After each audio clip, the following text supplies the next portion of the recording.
If it's a Wednesday on SportsWrap, it means Kurt Helin of Pro Basketball Talk at NBCSports.com is here.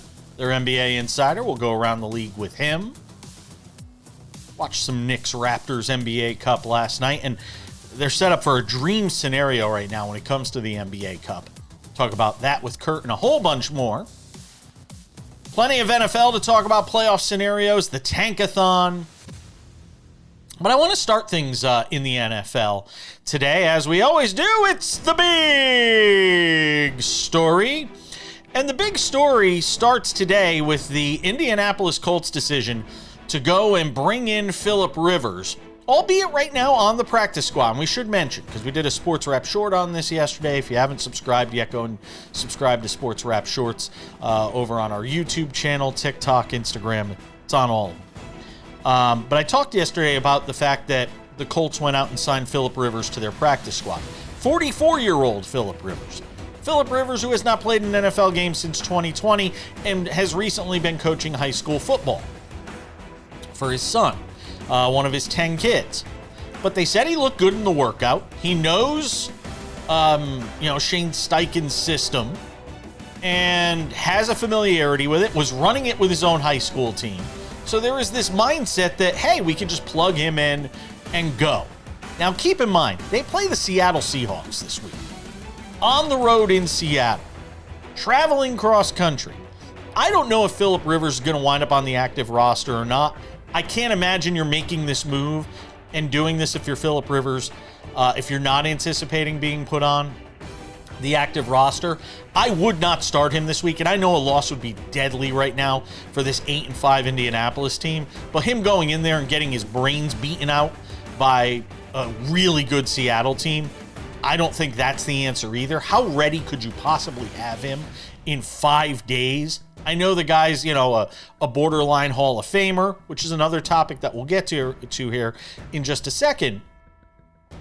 But how daring do you want to be here if you're Indianapolis? At what point does it potentially become an embarrassment, not just for Philip Rivers, but for you as an organization on Sunday if you throw Philip Rivers to the dogs and say, we're going to put him in to start against Seattle? I think it's very dangerous if you're this Colts organization. There's two ways I could look at this, though. Philip Rivers coming back and potentially resetting his Hall of Fame clock for 5 years, it just tells you a little bit about the man. It tells you how much, for 5 years, how much that competitive juice must still be flowing. For him 5 years later to not have it out of his system, to say, I'm going to walk in, and whether it's stubbornness, whether it's foolishness, to think that you could just step in off the couch, relatively speaking, and go start for an NFL team against a really good Seattle team. It might be the height of overconfidence. I don't know.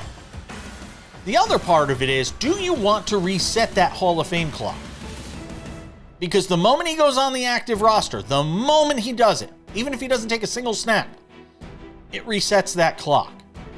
And there's almost a part of me that wonders if the Hall of Fame should sort of change that criteria too.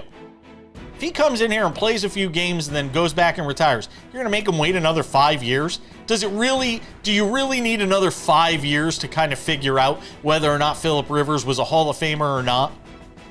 Something else to think about as we watch how this plays out over the next few days. I will say one thing, though. I am rooting for, as a 48-year-old who is well past his prime, athletically speaking. Well, I mean, I'm all right at bowling and golf. But my best days are behind me when it comes to, the things I used to do as a kid. Who isn't rooting for Philip Rivers? I mean, that could be the feel-good story of the final month of the NFL season, without question. Big story number 2. This idea of benching Jalen Hurts. Can we stop? And I'm pointing the finger at myself right now. I have to look in the mirror and do a self-assessment on this as well, because we're all guilty of it. This prisoner to the moment mentality of, and I wasn't saying bench Jalen Hurts after what happened on Monday night with the 5 turnovers, the 4 interceptions, the 2 turnovers on one play, all that stuff. I was not of the mindset of benching. But we all do this in sports media. We all do this on debate shows, which I don't really consider this a debate show per se. We do debate things sometimes, but it's not a hardcore debate show. It's not First Take. It's not First Things First. It's not that sort of show. It's got a little bit of that element, but it's not everything that this show encompasses. We try to give you a little bit of everything. The idea that we in the sports media, that everything is just so knee-jerk, that it feeds into this, mentality of prisoner to the moment. And these overreactions. Shedeur Sanders plays one great game. Yes, he is the future of the Cleveland Browns. See, you got it all wrong. The next game he stinks. Oh, see, we were right. Now he's terrible. No, the truth is, these things go in waves. These things go in cycles. Jalen Hurts isn't any better or worse than he was, at the beginning of the season when he was tearing things up for the Philadelphia Eagles over the first few games. He isn't any better or worse. Right now, the Philadelphia Eagles are in a rut. They cannot figure it out offensively. You've got a lot of different sort of chefs in the kitchen between Howie Roseman, the offensive coordinator, Nick Sirianni, all trying to sort of figure out how to make this thing work. And it's not working right now. But Jalen Hurts is a Super Bowl MVP. The guy could have easily been a 2-time Super Bowl MVP. When you watch some of what he's done through his first 2 appearances in the Super Bowl, he could have easily been a 2-time Super Bowl winner, not just a 2-time Super Bowl MVP. And now suddenly we want to kick him to the curb? What? Because the team's lost 3 games in a row and the only person you can blame is the quarterback? It has nothing to do with the scheme. It has nothing to do with the head coach.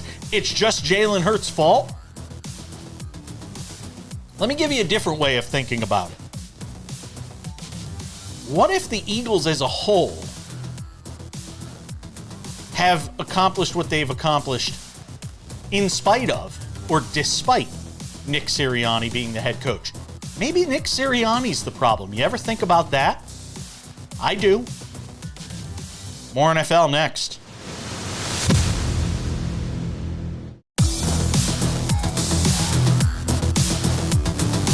Thanks for being with us on this Wednesday edition of the show. In 10 minutes, Kurt Helin of Pro Basketball Talk at NBCSports.com.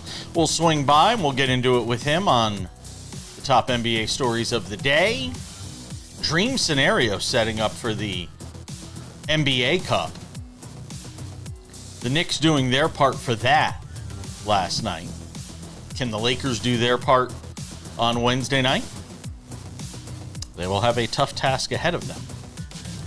Let's talk some NFL, Sam Yarnell. We had theorized it was a possibility yesterday on the show, and now it has happened.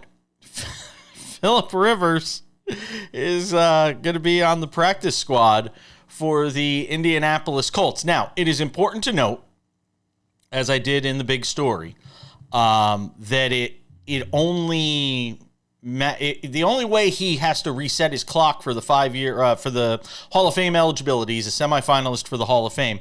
The only way he would have to reset it, Sam, is if he joins the active roster. Not if he plays in a game, even if he's the backup, even if he's QB2, it resets the clock. I don't know how much it matters to him. I've never really heard him talk about it that much. I don't know how much it matters to him, whether he has to wait 5 more years.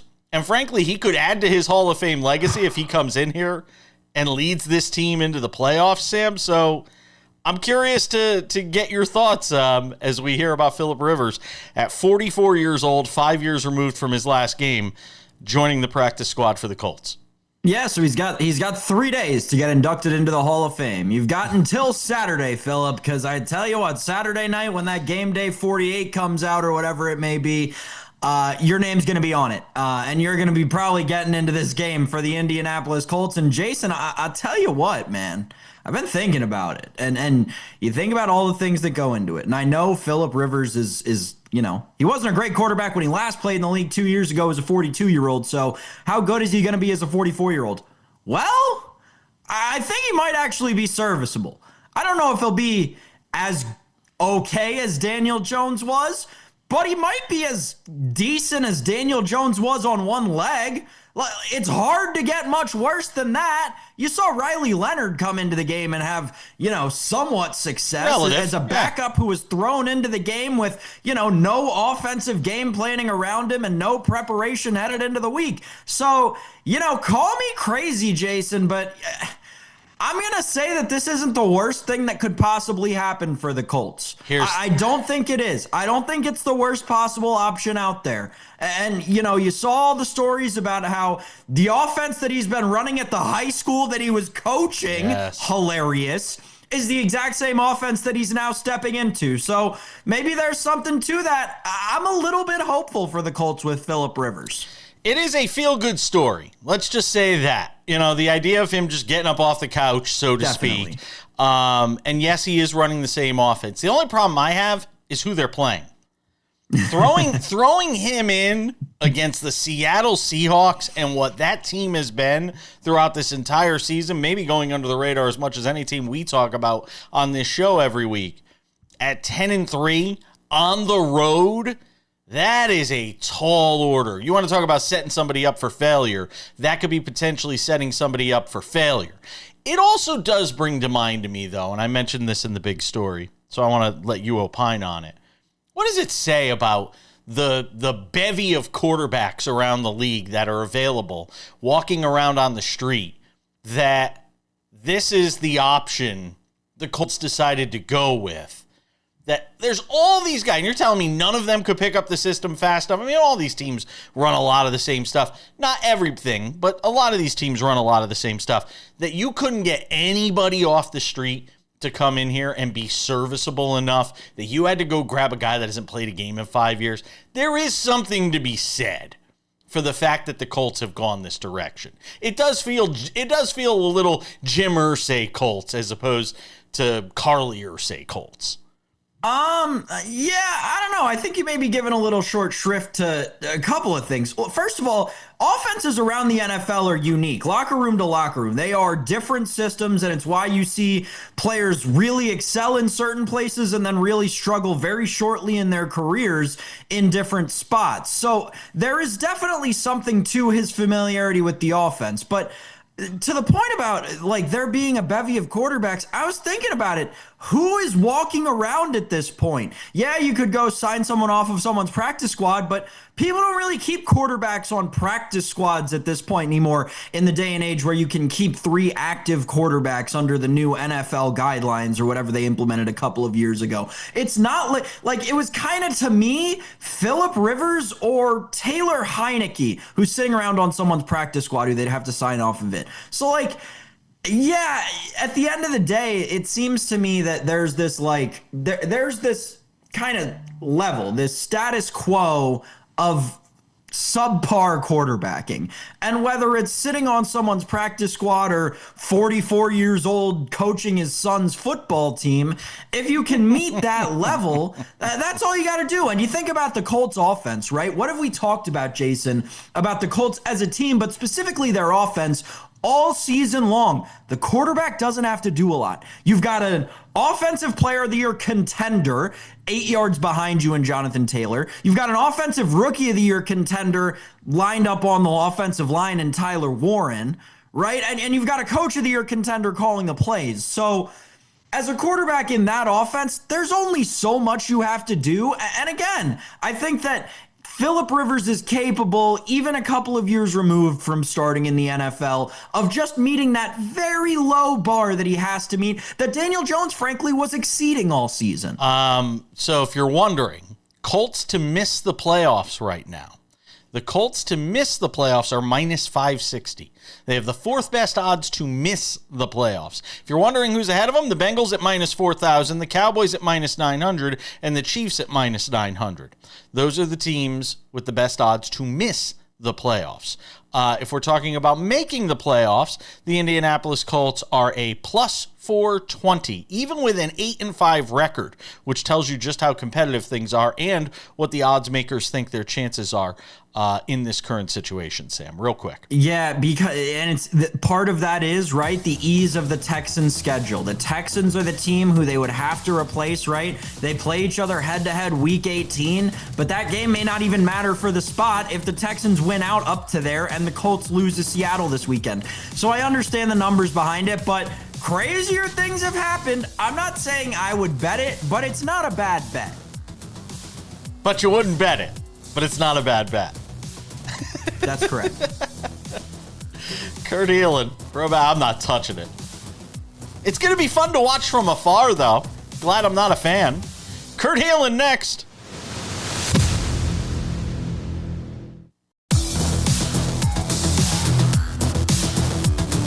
Welcome back. Thursdays on the show. Thursdays on the show are great, but Wednesdays are even better because we have Kurt Helin joining us. I was already thinking about Thursday's show. Wednesdays on the show, we're joined by Kurt Helin. There he is. He puts the He puts the pro in pro basketball talk. Yeah, that works. I like that. I am pro by definition. I mean, they keep paying me. So, Kurt Helin is the man behind Pro Basketball Talk at NBCSports.com and joins us here on the show. I didn't get to watch a lot of Orlando and Miami because, as I was explaining to Sam, I was doing a Costco run last night while that game was going on. But I made sure I got home in time for the Knicks and the Raptors. By the way, I can tie in sports into that Costco run. I bought a box of Topps 2025-2026 NBA cards. Pulled a bunch of Concanepals. So we were, if you're not going to get Cooper Flag, you want Concanepals. So I was okay with that. You are a brave man making a Costco run during the holidays. So good for you. It actually wasn't, shockingly, it wasn't as busy as you would actually think. It was manageable. Well, Tuesday night's the right time to do that, right? Yeah, exactly. Yeah. There you go. See? It wasn't like Hunger Games trying to get a parking spot, where somebody's pulling out a shiv. Let me get a thought from you. Hey, it's Vegas, man. It's open carry here. Somebody wants the space, you can have the space. All right, show's off the rails. Yeah, it is. It's okay. When was it ever on? So let me ask you. This is setting up the dream scenario. I mean, the NBA's got to be salivating with this NBA Cup because you've got the Knicks in the semifinals against the Orlando Magic, but the other side, you've got the Lakers sitting there. You could wind up ostensibly here with a Knicks-Lakers NBA Cup final. That is the dream scenario for Adam Silver in this league, is it not? It absolutely is. And the advantage they have with Los Angeles is that, look, filling this building in a neutral venue on short notice, this isn't the college football playoffs. People aren't traveling to this as much, right? A bunch of Knicks fans are like, man, but suddenly like New York, maybe. Yeah, well, you might be there and there's always Knicks fans everywhere. But Laker fans, hey, it's a 4-hour trip, right? Like it's like they can get to Vegas really easily. They've helped fill the building a couple of years ago, now that the Lakers are looking to be the first team to get two cup wins, which I think is ultimately their goal, is going to be good for the league. This is a good grouping for the league because honestly, you have got 4 of the top 6, 7, 8 teams, however you want to break it out, in the league going to this thing. Spike Lee. I'm sure Spike Lee will be there even for the semis. Yes. If I know Spike is going to travel. Are you surprised the Spurs are still holding out Wemby, or is it just common sense here, given what he means to that team? Even if it is, a chance to win a title, so to speak, that they're holding him back? They've got to think about the long term and long term beyond this year. Obviously, they are not those guys without him ultimately in the lineup. They're also 8-3 without him in the lineup. Like, De'Aaron Fox is back to playing like an all-star. Stephen Castle is fantastic. And for people who haven't seen him, and I know he missed a little time with an injury, if you watch this game, Dylan Harper's special. I agree. Dylan Harper getting downhill has a lot of people haven't seen him. He's a big guard, a lot of Cade Cunningham in his game where you just can't quite stay in front of him. He's quick, long, really high IQ. It's fun to watch. That's going to be a tighter game than people think. Yeah, I agree. Dylan Harper is special. Go ahead, Sam. Kurt, to get to the Cup Finals and face the Knicks, in theory, the Lakers would have to go through, well, Goliath, the 23-1 Golden State Warriors. Before the season started, you mean the Oklahoma City Thunder? Hold on, you mean the Thunder? Oh, the Thunder, yeah. Before the season started, I asked you if these Thunder could approach the Golden State Warriors record from a few years ago. They're on pace to go like 70. They're on pace to lose like 4 games at this point in the season. How many games do you actually think this team is capable of winning, coming off of a championship with a short offseason, going on a cup run? What's realistic expectations for this team? Breaking that record is absolutely, if they want to break it, it is absolutely within their grasp. And part of it is just the depth and the young legs on this team. This isn't a team that's suffering much of a hangover from the championship. They're not, they're young enough look, Jalen Williams and Chet Holmgren still on their rookie contracts. Like their extensions don't even kick in until next year. Shea's back playing like an MVP, but like this is a team where not only are they getting healthy and figuring things out, and they're going to, they haven't been completely healthy. Their ideal starting 5 has yet to play a game, but they go and, hey, let's groom AJ Mitchell for a year, throw him out there, and suddenly he looks like a 6th man of the year candidate. They are so deep with guys that they can plug and play, that all buy into their system, that all defend. First off, I'd put the under over at least 70, and I'd probably bet the over at this point. I really right now, just for the record, 70 plus wins for the Thunder right now. They are minus 154 for 70 plus. To break the record and win 74 or more, they are plus 370. It's not bad. 75 or more, they're plus 630. I think at some point they're going to take their foot off the gas a little. I don't know if they are. I don't know if they are, Kurt. Well, and I wonder. Yeah, go ahead. Even if they do take their foot off the gas, do they still not win games? Like you're talking about how they find a 6th man of the year out of nowhere, right? They're favored by 14, 15 points every night against the best teams in the NBA. Even if they take their feet off the gas, Kurt, are they still not the best team in the West? Oh gosh, they're the best team in the NBA right now, and it's not close. They are just so cohesive and so together, playing the same system with the same guys. The continuity is there. Everything you want in a championship team is right there with this team. And look, you're not wrong. Shai Gilgeous-Alexander missed the game on Sunday, and they beat the Jazz by 30. Now, it's the Jazz, but they still, they don't miss a beat. And look, they're going to win a lot of games. They are... Jason knows this. One of my tests early in the season is when do I start booking hotel rooms for the finals? Because we know the dates. And I am already booked in Oklahoma City. I've already got the first 2 games in Oklahoma City set in my calendar. By the way, Will Hardy was pretty bent out of shape in that Thunder game the other night. He was pretty teed off at his team. He's like, I'm tired of having to tell you guys how bad you suck. I'm tired of it. Shai Gilgeous-Alexander, by the way, plus 135 right now to win the MVP. Nikola Jokic plus 180, Luka plus 290, and then there's a huge drop-off after that. I'm saying those 2 guys have separated themselves a little bit from Giannis and Luka, I think, but it's any one of those 4 is still capable of winning it, but right now it looks like another SGA versus Jokic. How do you split that hair debate? Another segment with Kurt Helin on the NBA next.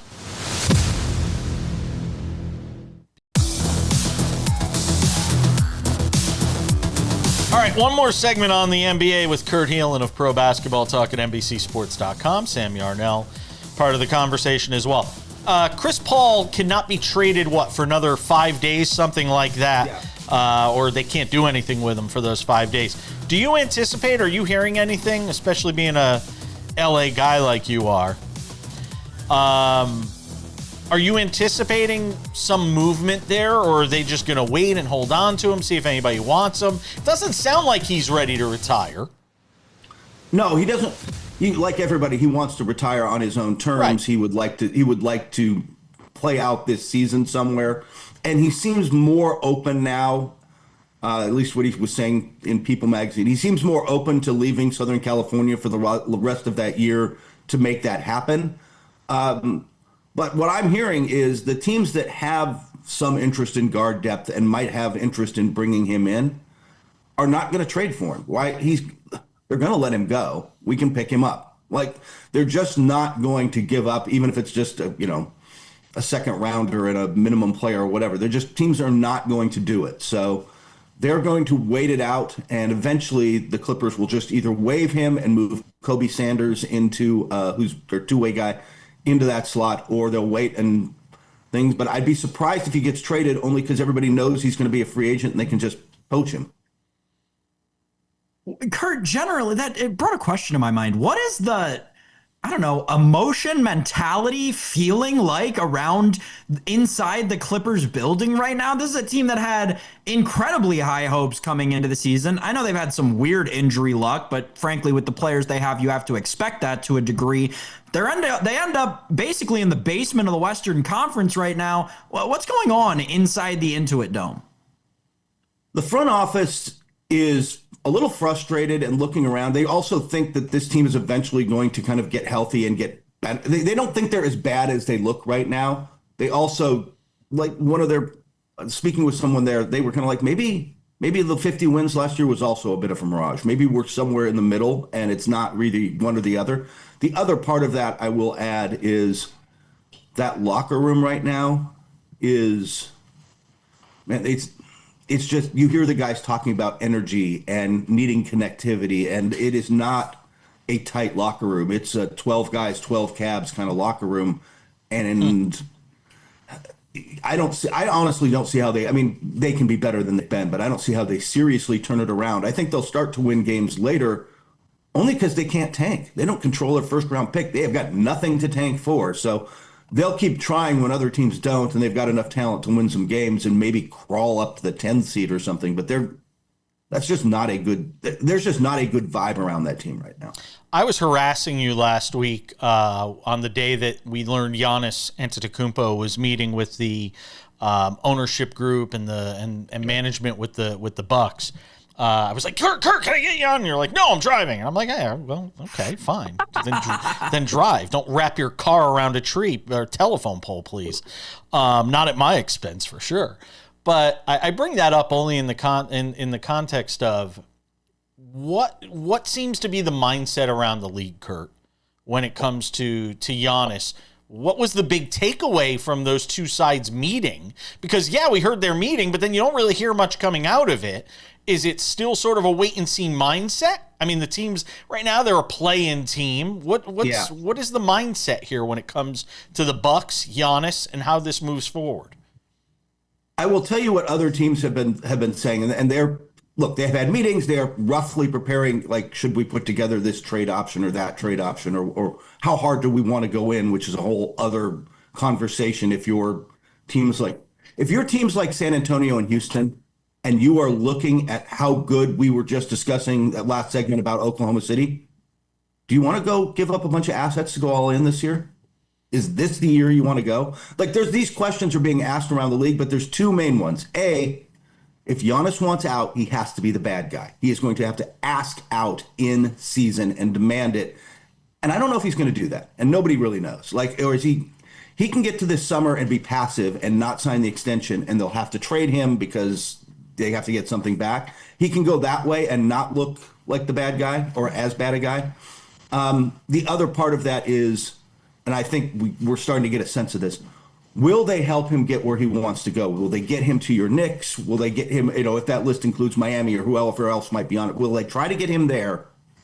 Or are they just going to listen to the best offers and try to talk to the Spurs, I'll tell you who should go in, Atlanta. I love the idea of him in Atlanta in a trade where another team where they've been playing well, they've got some good players, and you can do Trae Young, Zachary Reese-Shea, and a bunch of picks, including that New Orleans pick for this year, and put together a really nice package. Orlando could put together a package. Teams in the East should seriously consider it. The Knicks would want to get in on that. I don't know if he wants to go west, and I'm not sure if the teams in the West, again, looking at the standings, Oklahoma City go, is this the year? Or if we're the Spurs, do we just build this out for a couple of years and see how good we get? It's going to be interesting, but are they going to focus and get him where he wants to go, or are they going to just take the best offer that comes in? Sam, the most enviable spot in the show. You've got a minute. Go. Kurt, my last question is on the Raptors. I just wanted to give some, not love because it's not love I'm going to give to them, but they've been on this slide lately after they had this hot start to the season. Are the Raptors still contenders in the East? And is the East as wide open as we thought it was before the season? Injuries playing a role with the Raptors, aren't they, Kurt? I'm sorry, I didn't catch what you said, Jason. Injuries. Yeah, injuries is part of it. They're a team that really relies on depth, so not having J.R. Smith, not having Emmanuel Quickly, if you're relying on depth, then suddenly it's a lot of Brandon Ingram. I think that's certainly part of it. Part of it is I think things are catching up to how they're playing. People are adjusting to the style. So I don't think they're contenders. I think they are another team poised for a big swing. If you want to talk about Giannis or someone else, I doubt he wants to go there, but would they go Kawhi again and just go for 1 year? Kawhi for 1 year. Yes, give me Giannis for 1 year. There you go. Gosh. Kurt Helin, Pro Basketball Talk at NBCSports.com. Always appreciate you, my friend. Take care, man. We're coming back.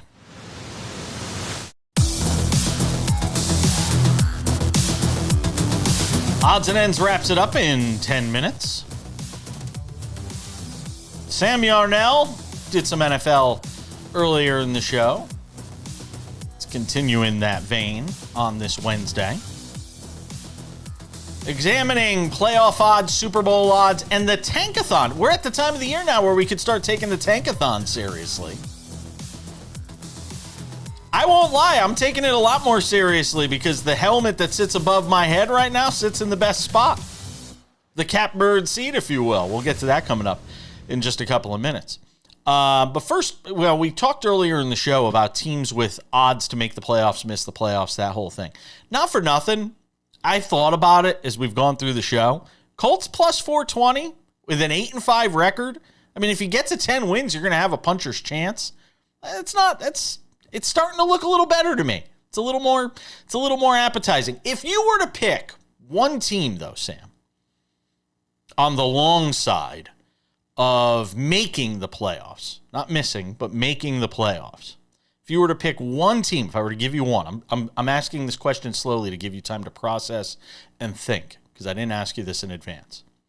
If I gave you one team in the long side to get in, who would you take? Who would you throw a few dollars on? Ugh. None? Really? I don't like any of them. I guess Baltimore, but the thing is, you look at what Baltimore has coming up at Cincinnati, home for the Patriots, at the Packers, at the Steelers. There's one win in there, maybe two. That means you're looking at an 8-win football team. I don't know, man. Again, the Colts are the one for me. They're the one with any semblance of a shot. Outside of that, you're looking at making up 2 or 3 games over the course of the last 4 weeks of the season. Yeah, good luck with that. The playoff picture in the AFC is pretty much just about as set as you're going to see it. If you give me one.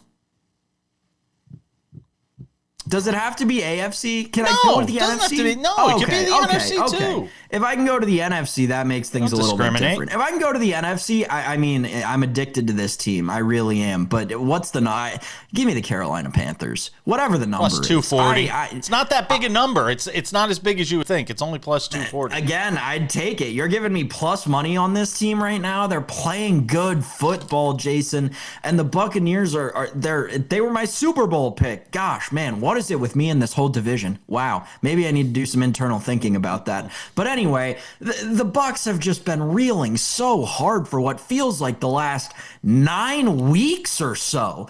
The Panthers are the one to me. If it's not far enough down the list, you're not going to convince me on Dallas or Minnesota. Everyone else has been eliminated, so I guess Detroit is the only option. They're minus money. They're minus 108 right now. Oh, well, that's stupid. That means that, the Bears are plus money? The Bears are minus 200. Interesting. See, then this is, interesting. So there's no juice to be won anywhere. No, there really isn't. Kansas City is plus 530 in that list. No, they're done. Stick a fork in that team. They should start benching Mahomes. If they're smart, if the Chiefs are really smart, and we're talking about tankathon, Jason. If the Chiefs were really smart, they would bench Patrick Mahomes, bench Travis Kelce, bench Rashee Rice, bench everybody. Try to lose, because actually a 6-win record will get you a somewhat decent draft pick in this year's class. On the miss side of it, do you pay the juice and take Baltimore at minus 194? No. To miss the playoffs? No. Yeah, if you think they're gonna beat Pittsburgh, but even still, just wait and bet that game. If you think Baltimore is going to lose to Pittsburgh in Week 18, wait until that game comes and bet Pittsburgh in that game, because I can almost guarantee you they're gonna be an underdog, right? And if you think Baltimore is gonna make the playoffs, or if you think Baltimore is going to win that game, then bet Baltimore to make the playoffs. There is no point in laying what'd you say it was? Minus 170? Minus 197. Oh my gosh. Do not lay minus 197 when that's going to come down to one game, and you can just as easily fade the Ravens at a minus 110. Sam told me not to bet Tampa Bay. I'm just making sure you know. I'm not going to do it because Sam told me not to. Just making sure, because if you cause a divorce in my life, that's going to be it. I'll give you another one, though. To miss, Tampa Bay plus 245. Yeah, and there's a reason it's the same number, right? That's like eerily reminiscent of the number that the Panthers are to make it, because it's going to be one person out of the NFC South, and that division is going to come down to the next 4 weeks and whether or not Tampa Bay can, win out, and if they can hold off Carolina. Do they have another matchup? I'm trying to look. Is there another matchup between these two teams? No, both of the matchups between these two teams this year still to come. So you've got a week 16 matchup between the Bucks and Panthers in Carolina. Kudos to the schedule makers. And a makers. Week 18 matchup in Tampa Bay that could decide the division. Kudos. I would 100% bet on the Panthers to win that division right now. Kudos to the schedule makers there. On the tankathon here in the last minute, the Giants right now would have the top pick in the draft, having lost 7 in a row. Las Vegas would be the next best, and Tennessee all have 2-11 records. So it's going to go down to the wire for who winds up with the number 1 pick. But in the Giants' case, you already have a quarterback. So it'd be interesting to see what they do if they got the top pick, Sam. Here's the thing for the Giants. They're favorites this week against the Commanders, and they're going to be favorites next week against the Raiders. They play two teams who are right around them in record. If they're not careful with losing, they could wind up a 4-win team in the next 2 weeks. Nobody does tanking worse than teams like the Giants and Jets. New York does not know how to tank. Gone through this for so many years. Just suck. If you're going to suck, then suck. We're going to suffer through it. Yeah, bring back Tommy Cutlets. We're coming back.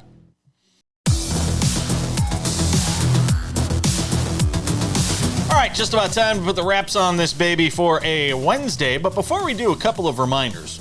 If you haven't done so yet, make sure to subscribe to the Sports Wrap with Jason Page podcast.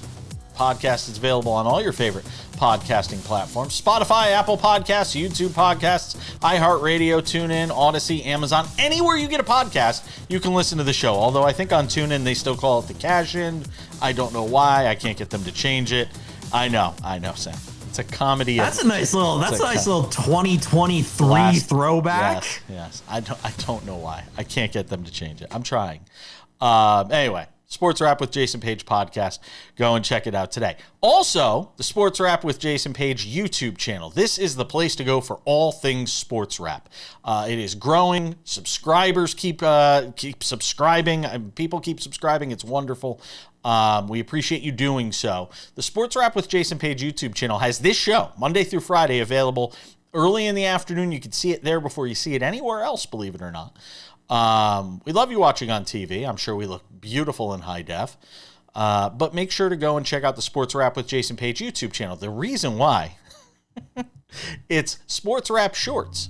Sports Wrap Shorts, exclusively available on our social media platforms.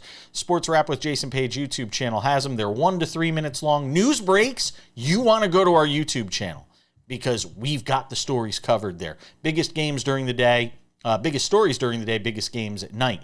Also, SportsWrap shorts available on our social media platforms. TikTok, SportsWrap Jason Page. Instagram, SportsWrap Jason Page. So make sure to go and check those out. One more thing. Tomorrow's show, we're going to cover something we have not covered because it's starting to get juicy. This Michael Jordan lawsuit with NASCAR, he's about the only person who probably could do what's being done right now in challenging NASCAR on these charters. We're going to get into that tomorrow on the show because Discovery not being very kind to NASCAR. And without any further delays, ladies and gentlemen, time for some odds and ends. Odds and ends, Sam Yarnell. UConn and Florida going at it at Madison Square Garden last night. A little bit of comeuppance. UConn getting a little bit of revenge after being bounced in the NCAA tournament by the Gators last year in their attempt to win 3 straight national championships at Madison Square Garden. The Huskies doing the job, Sam Yarnell.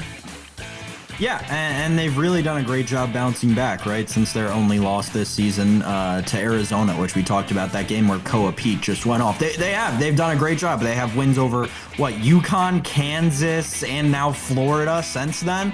I mean, credit to UConn, credit to Hurley. He's done a great job of building that program. And, I think last year, there was a little bit of a distraction with him potentially going into the NBA and all the, questions surrounding that before the JJ Redick hire for the Lakers.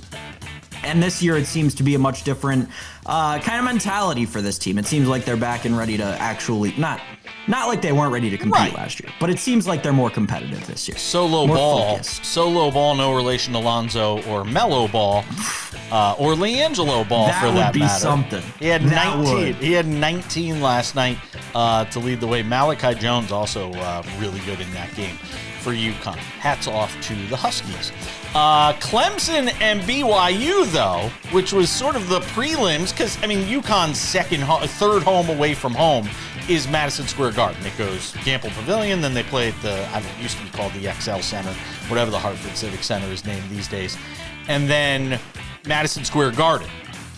Well, everybody was pumped up for UConn and Florida for obvious reason, but the game that stole the show was BYU and Clemson. BYU rallies in this game, the 10th-ranked Cougars coming from behind, and at the buzzer, did I get it wrong, Sam? Did I get it backwards? No, coming from behind is an understatement. Oh, okay. I turned this game off at halftime because they were down 20. This was a blowout, and it was Clemson shocking BYU. It was disgusting. They couldn't do anything in the first half, and then I hear that they won the game? Yeah, they win the game on this buzzer beater, which you can see right here. Oh, what a great setup. And boom, goes the dynamite. And win for BYU. They lit up Madison Square Garden last night. Hats off to the Cougars. It was Enjoy the Pop-Tart. Enjoy the Pop-Tart Bowl, by the way. Gosh dang, man. Clemson played a really good first half. BYU, credit to them in the second half. I wish I could tell you I saw what they did differently. I didn't. I turned the game off. Yeah, I just saw the highlights. We were doing a Costco run last night, so I only got back to watch UConn. But we were doing a Costco run last night, so that's sort of where things were for me.